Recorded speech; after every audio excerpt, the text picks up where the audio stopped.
Glória a Deus. Lucas capítulo de número 10 e o versículo de número 30. Jesus é indagado, irmãos. Jesus é indagado e em resposta a essa indagação, ele começa a contar uma história no versículo 30 que diz assim: Jesus respondeu com uma história. Certo homem descia de Jerusalém a Jericó, quando foi atacado por bandidos. Eles lhe tiraram a roupa, o espancaram e deixaram quase morto à beira da estrada. Por acaso descia por ali um sacerdote. Quando viu o homem caído, atravessou para o outro lado da estrada.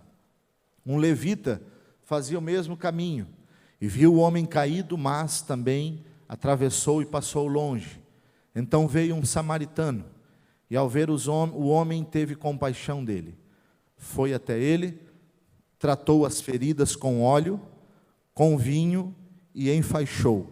Depois colocou o homem em cima de um jumento ou de uma cavalgadura e o levou à hospedaria e cuidou dele. Amém? Retorne ao seu lugar, adorando ao Senhor nessa noite, para nós falarmos a palavra de Deus neste culto da família, mas também culto com a participação e com uma semântica de missões. Queridos irmãos, o texto, como eu já disse, é uma história contada por Jesus e em resposta a uma indagação que lhe foi feita.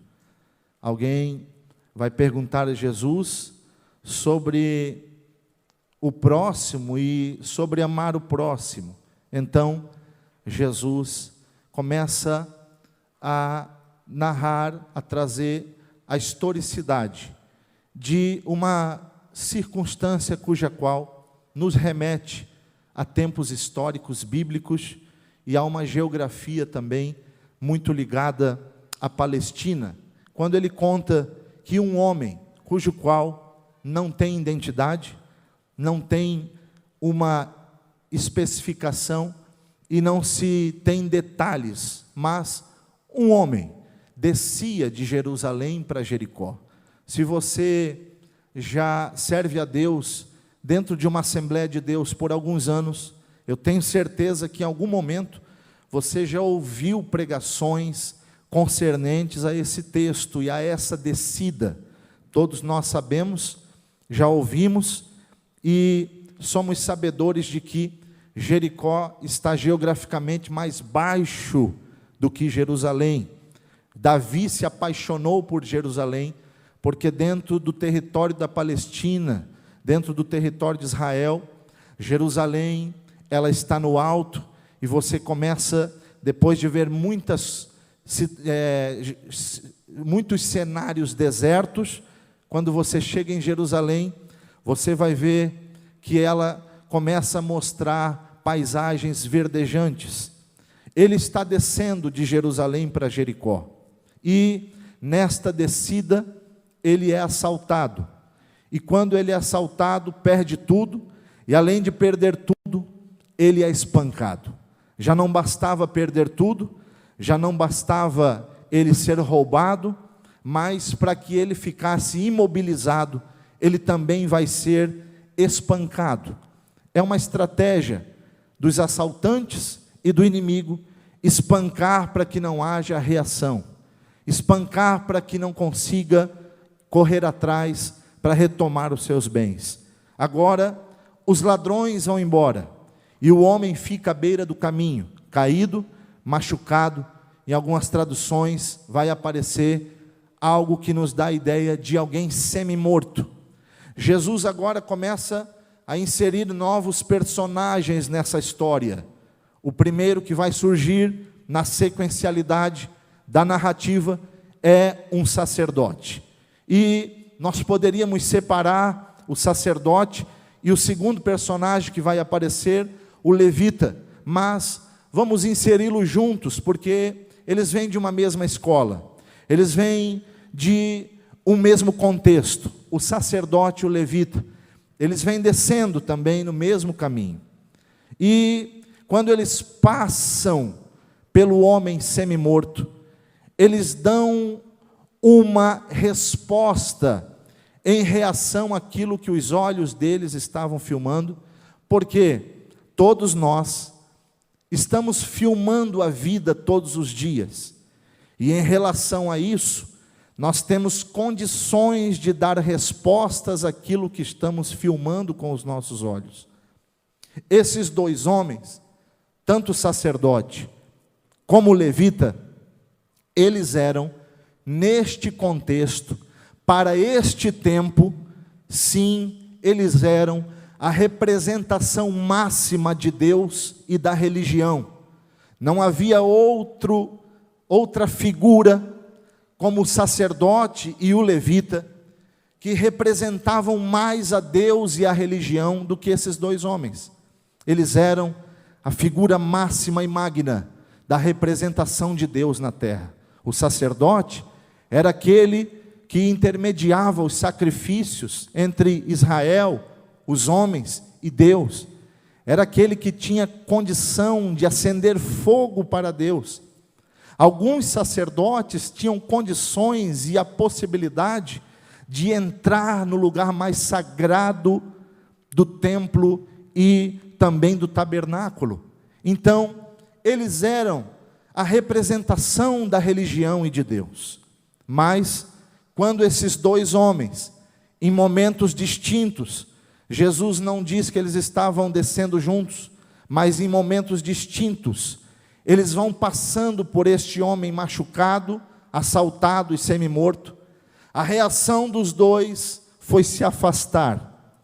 A reação dos dois, tanto de um como a de outro, foi ficar de longe, vendo a dor, vendo o pedido de socorro invisível, vendo e podendo fazer a leitura de alguém que precisava de um socorro naquele momento, e um socorro emergente e urgente. Mas a reação do sacerdote e a reação do levita foi se afastar e não fazer nada pelo seu próximo.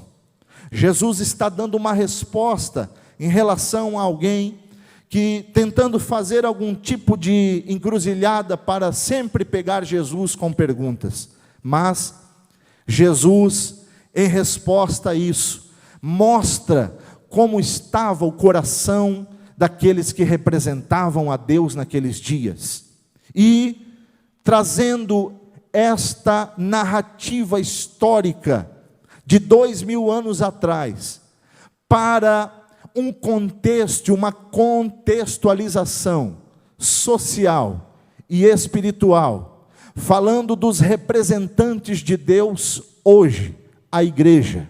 É verdade que Deus sempre teve projetos na face da terra. Um dia, lá atrás, em um tempo da história, um projeto de Deus chamava-se Arca, mas posteriormente, o projeto de Deus, cujo qual Deus trabalhou e se relacionou, chamava-se Nação de Israel. E hoje, nos dias cujos quais estamos contextualizando esta palavra, o projeto exclusivo de Deus na terra chama-se igreja. Nós somos os representantes de Deus na terra. E não diferente deste homem que foi assaltado, machucado e estava caído à beira do caminho, nós estamos inseridos no meio de uma cidade. Nós estamos inseridos e fazemos parte no meio de um estado, de uma nação e de uma sociedade que da mesma maneira está caída à beira do caminho e pede socorro. Nossa cidade pede socorro, o nosso estado, a nossa nação pede socorro. Porém, é um grito que ecoa do mundo invisível, é um grito que os políticos não poderão ouvir. O grito de socorro que ecoa desta geração é um grito que os ministros do Supremo não poderão ouvir. É um grito que o ministro da Saúde não poderá ouvir. É um grito que as instituições e as organizações, por mais bem intencionadas que estejam, não poderão ouvir, porque o grito que ecoa do mundo invisível foi aberto para que a igreja possa ouvir. E eu vou ser instrumento de Deus para dizer que a Igreja Assembleia de Deus de Blumenau será a resposta de Deus para o grito desta cidade. Oh glória! Os homens que estão assentados na prefeitura têm boas intenções e estamos orando por eles, mas eles não conseguem ouvir um grito que eu e você estamos ouvindo, e nos levantaremos nessa noite para dar resposta a esta cidade. E uma pergunta, irmãos, que surgiu no meu coração: por que esses homens não pararam? Por que o sacerdote, por que o levita não pararam? E eu tenho 2 ou 3 colocações para fazer. Primeira, porque o sacerdote e porque o levita, vendo um homem que estava jogado no canto do caminho, machucado e precisando de ajuda, não parou? Porque os princípios da religiosidade estavam acima do grande princípio do amor a Deus e o amor ao próximo. O princípio de tradições, cujas quais enlaçavam o coração daqueles 2 religiosos, representantes da religião, não deixaram eles se aproximar, porque um bom judeu, alguém que praticava o judaísmo e o farisaísmo naqueles dias, jamais poderia se aproximar de um morto. Então, não querendo perder tempo, porque possivelmente estavam muito ocupados, disseram: os preceitos cujo qual eu sigo, para tentar servir a minha religião e o meu Deus, não me permite servir e tocar em mortos. Então, deixe que esse homem morra, termine de morrer, porque eu vou passar de longe. Queridos, nenhum mandamento, nenhum preceito, nada pode estar acima de um preceito universal, que é princípio de Deus para todos nós: amarás a Deus acima de todas as coisas e o teu próximo a ti mesmo. Deus, lá no Monte Sinai, chama Moisés para passar alguns dias com ele, e entrega preceitos, leis e princípios que estavam no coração de Deus, quando Deus dá as tábuas. E a semântica, o espírito dos princípios, era Deus dizendo: eu acendo 2 chamas no coração de vocês, e essas chamas jamais poderão se apagar.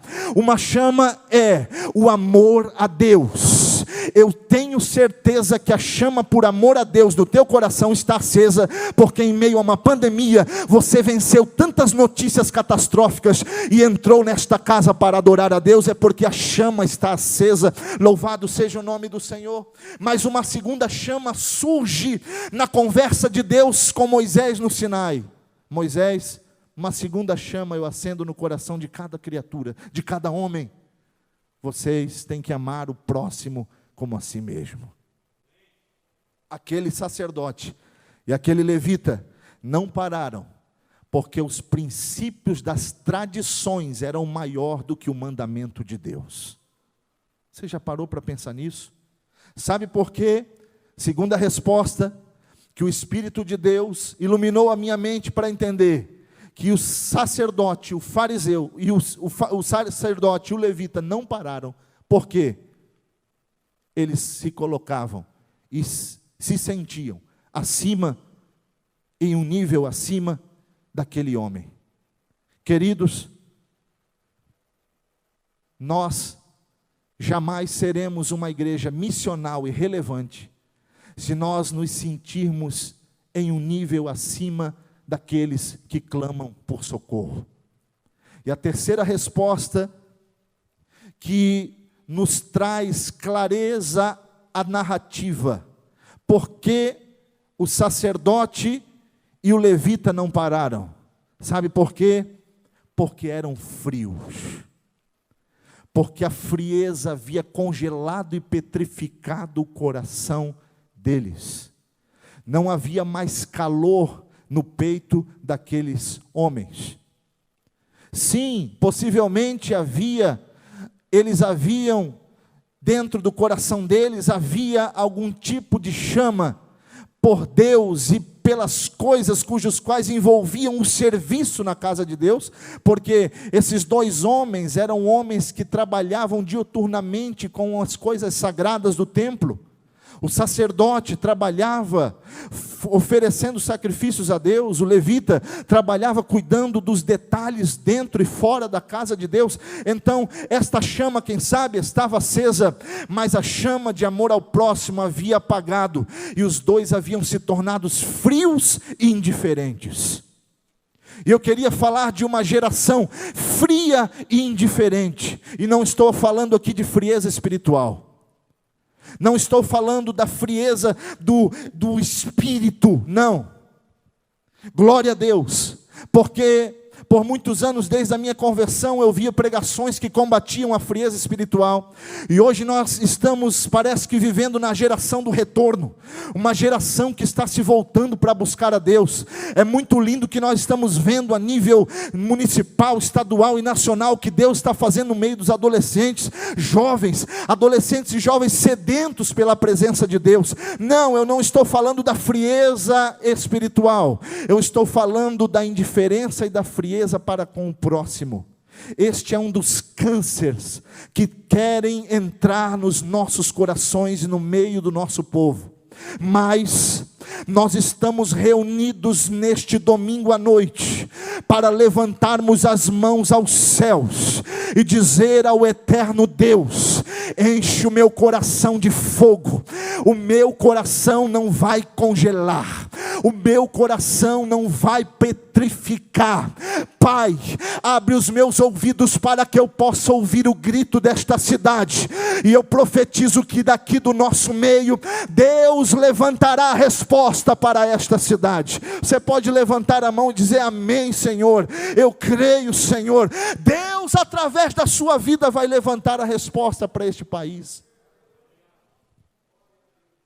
Eu louvo a Deus, irmãos, por essa igreja e a Missão Esperança, que está em todas as regiões do nosso estado, levando ajuda às cidades mais pobres. Por que não dizer, irmãos, que de alguma forma estamos em todas as regiões do Brasil?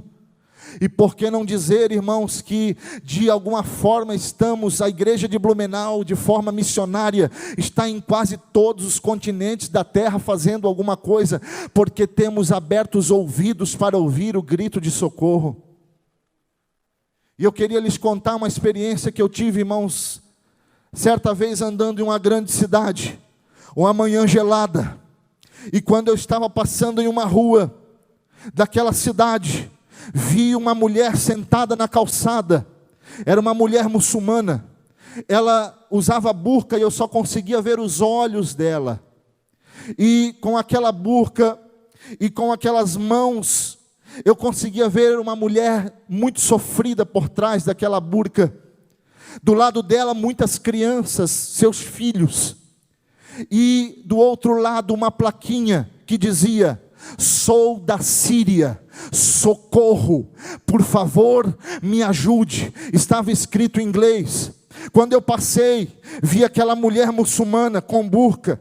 É claro que de forma social e de forma cultural é um choque para alguém que está em uma cidade como Blumenau, sair para outro lugar do mundo e ver a cultura muçulmana é muito chocante. E quando eu vi aquela mulher com aquelas crianças e uma placa de pedido de socorro, eu fui me afastando, meu pastor. E quando fui me afastando, eu via que nos olhos dela, ela gritava para minha alma: socorro, eu preciso dar comida para essas crianças. Eu fugi da Síria. Sabe Deus como aquela mulher fugiu da Síria e foi parar naquela cidade? Mas eu fui passando de largo e de longe e me lembrei desta passagem. Quando me lembrei desta passagem, o Espírito Santo começou a falar no meu coração de forma clara e consistente, assim como já falou com você. E o Espírito de Deus começou a me dizer: esta mulher está pedindo socorro, e você não é movido a dar uma ajuda, uma moeda. Você não é tocado, não é sensibilizado para fazer alguma coisa por essas crianças que fugiram da Síria e estão passando fome. o Espírito de Deus começou a ministrar no meu coração e disse: assim estão muitos dos meus que se dizem meu povo. O coração petrificou e estão com os ouvidos fechados para o grito que ecoa das nações. Queridos irmãos, o Espírito de Deus vai começar a nos incomodar, porque Ele está levantando esta igreja, a sua vida, a sua casa e a sua família. Deus deu uma direção para essa igreja e para esta convenção. Nós somos uma igreja missional. Se somos missional, temos uma missão. Quem tem uma missão não são os pastores, é a igreja. Os pastores e a igreja. Então Deus está te dando uma missão. Que missão, pastor? Você será a resposta de Deus para esta cidade. Você será a resposta de Deus para esta nação. Oh glória! E o Espírito de Deus começa a nos incomodar. E eu contava, irmãos, também que nós fizemos uma viagem ao coração da Amazônia. E quando chegamos ali, queridos irmãos, ao coração da Amazônia, começamos a viajar naqueles barcos e atravessamos muitos rios, Rio Negro, Rio Solimões, Rio Amazonas. Entramos no Rio Madeira e andamos quase uma semana Amazônia dentro. Começamos a pregar nas tribos mais isoladas dos índios mundurucus. Uma das grandes experiências que eu tive na minha vida. Os meus olhos viram, irmãos, para a glória do nosso Deus. Eu vi índios serem batizados com o Espírito Santo no meio da Amazônia, no coração da selva amazônica. Você sabe o que é isso, irmãos? Mas quando nós estávamos voltando, irmãos, daquela viagem, nós paramos em uma das maiores aldeias daquela etnia, os índios mundurucus. Já era um domingo de manhã. Ancoramos o barco e subimos a aldeia, às margens do rio Canumã. E quando chegamos lá, os índios homens estavam caçando, e só estavam as índias na tribo, na aldeia. E de repente uma senhora bem idosa, uma índia bem idosa, veio ao nosso encontro. E quando ela viu o missionário que estava conosco, ela começou a chorar. E quando ela começou a chorar, ela nos abraçou. E quando ela nos abraçou, eu não estava entendendo o que estava acontecendo. Começamos a chorar também, foi algo de Deus. E ela disse: pastores, há muito tempo atrás, um missionário passou aqui, pregou para nós, e toda esta tribo se converteu. E aqui no meio tem uma Assembleia de Deus. E então olhamos, irmãos, tinha uma Assembleia de Deus de madeira, Assembleia de Deus escrita a pincel, e era possível observar que ela estava fechada há muito tempo. E aquela mulher disse: estão vendo a igreja? Faz 3 anos que o missionário não veio mais dar a ceia e fazer o culto. Não é missionário nosso, irmãos, é missionário de um outro lugar. E ela disse: há 3 anos o missionário não veio mais. E os índios começaram a voltar por alcoolismo. Os índios começaram a voltar a consumir cachaça. A Assembleia de Deus fechou as portas. E há 3 anos que não vem um missionário aqui. E agora Deus manda todos esses pastores lá de Santa Catarina. E ela se abraçou conosco e começou a chorar. E digo: por favor, mandem alguém servir a ceia e reabrir as portas da Assembleia de Deus aqui nesta tribo. Eu chorei muito, irmãos, e voltei incomodado, mas para a glória do nosso Deus. Semana retrasada, eu recebi autorização do pastor Newton dos Santos para começarmos uma parceria com o missionário Mauro, lá em Maués, no Amazonas. E para a glória de Deus, o missionário Mauro me disse que as portas daquela Assembleia de Deus foram reabertas, porque o Senhor é poderoso e não se esquece dos últimos rincões dessa nação.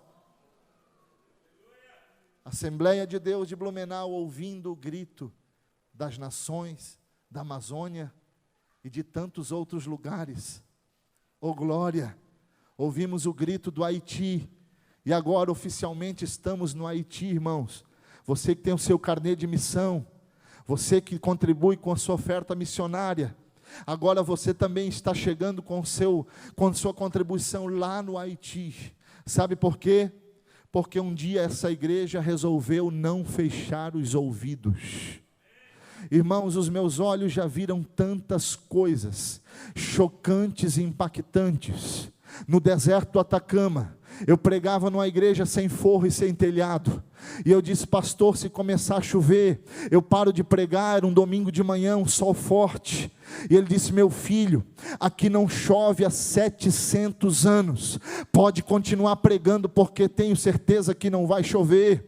No deserto do Atacama, mais de 1 milhão de pessoas vivem neste lugar, isolados do mundo, mas eu tenho certeza, irmãos, que o Senhor não se esqueceu daquele lugar. Certa vez, irmãos, Deus me levou à ilha mais isolada do mundo. Pastor Lidiel, uma das experiências mais fortes que eu tive, na ilha de Páscoa, uma ilha que está no meio do Pacífico, e é considerada um dos pontos mais isolados da terra. Ela está entre a América do Sul e a Oceania, a Austrália. Quando eu cheguei ali, irmãos, fui muito bem recebido. O primeiro missionário que pisou naquela ilha, muitos anos atrás, chamava-se Cezino Bernardino. Muitos anos depois, eu fui lá fazer uma cruzada, pregar a palavra, e Deus fez maravilhas. Os povos que vivem naquela ilha chamam-se Rapanus. 6.000 Rapanus vivem na ilha de Páscoa. Eu estou ali pregando e Jesus me usando, e eu vi Jesus batizar Rapanus com o Espírito Santo, irmãos.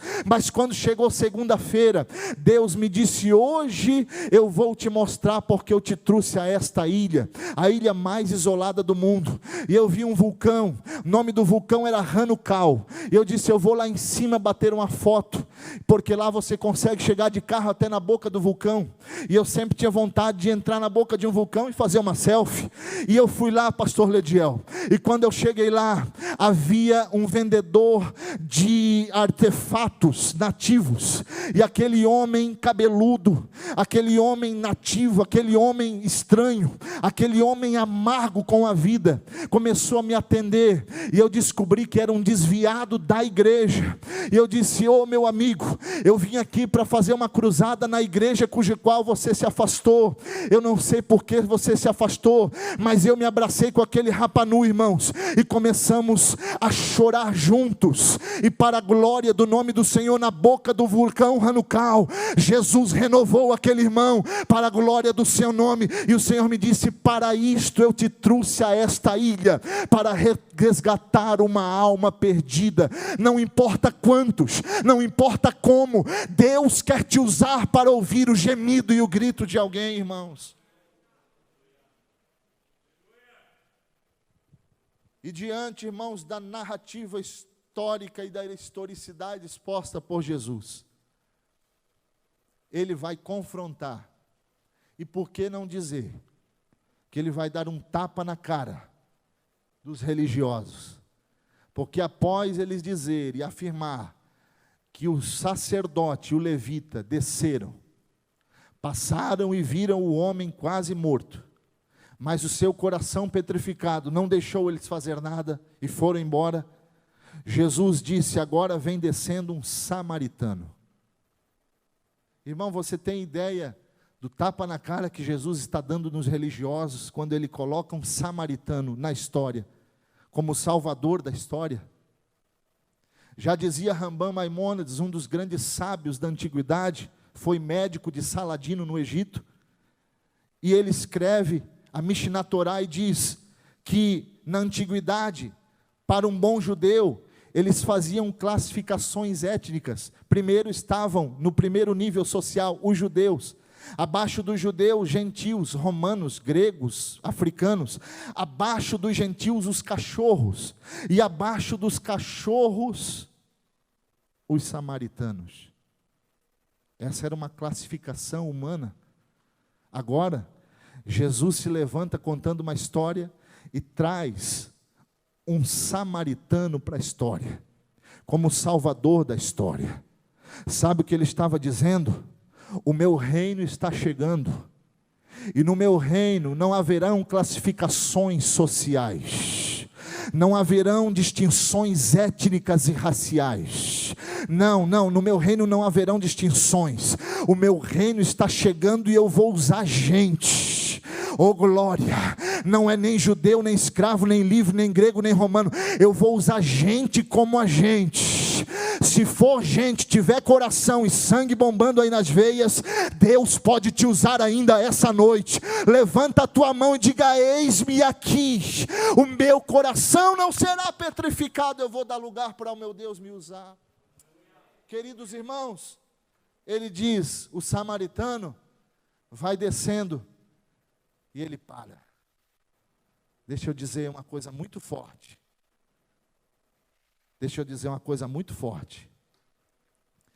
Se fosse antes da pandemia, né, pastor? Já ia dizer, pega na mão do seu lado e diga, vai falar uma coisa forte.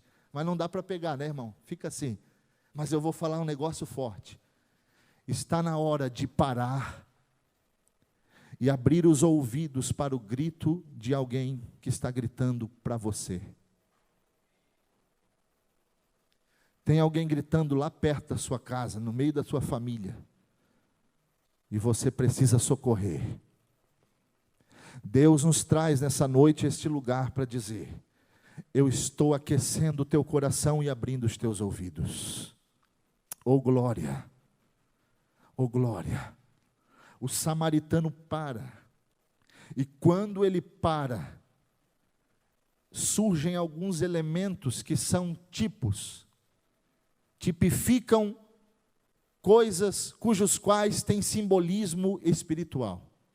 Tem tanta coisa que surge como simbolismos e tipos, como a cavalgadura. Mas eu não quero me deter a isso, eu quero me deter só a dois elementos. Quando aquele samaritano para, ele então começa a dar atenção, porque os ouvidos daquele samaritano estavam abertos, e havia um coração batendo no peito daquele homem.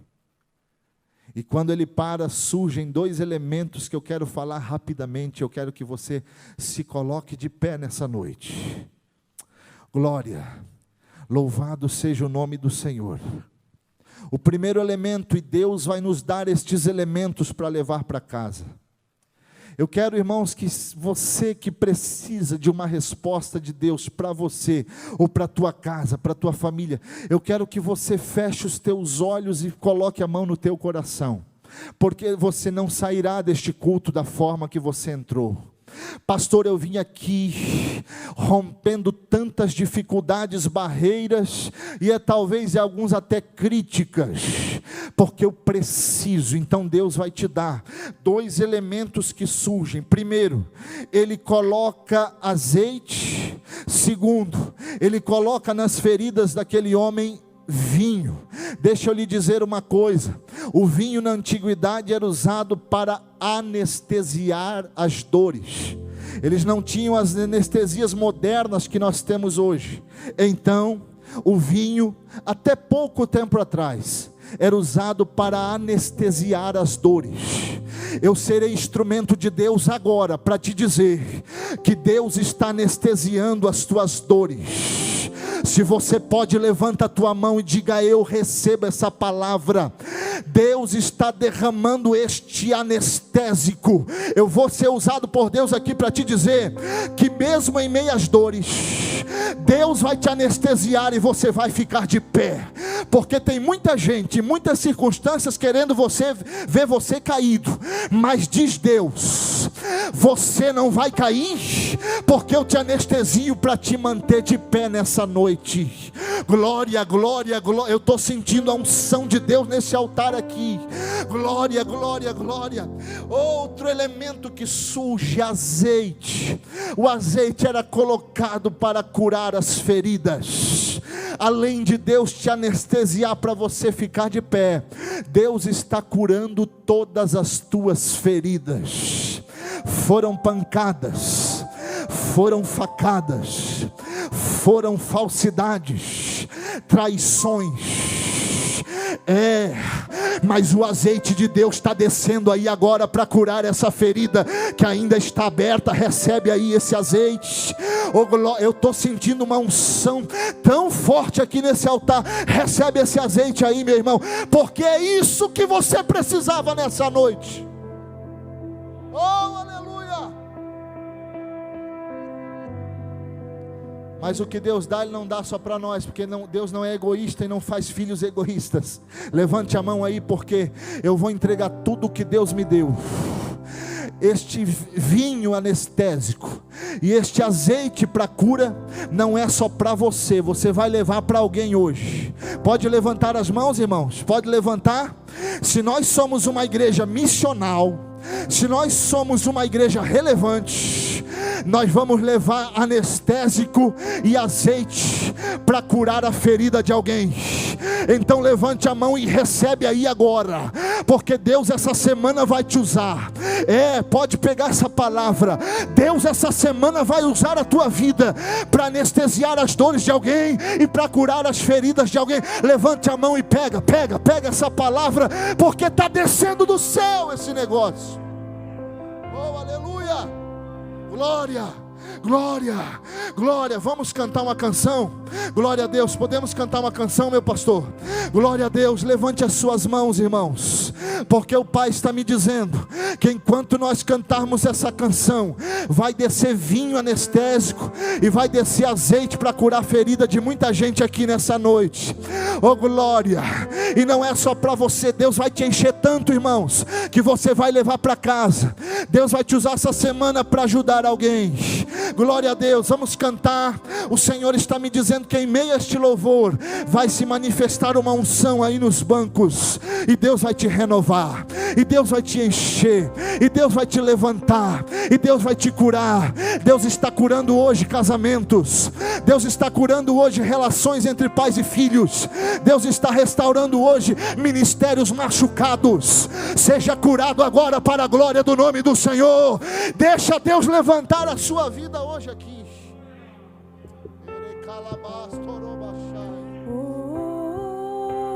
Adore enquanto eles cantam, irmãos, e receba esse mover, esta unção. Receba esta unção que está se manifestando nessa casa. Eu tenho vinho, eu tenho azeite para o teu coração. Eu tenho vinho anestésico, eu tenho azeite de cura para você levar para a tua família. Receba aí. Quem pode levantar as mãos, levante, levante e receba.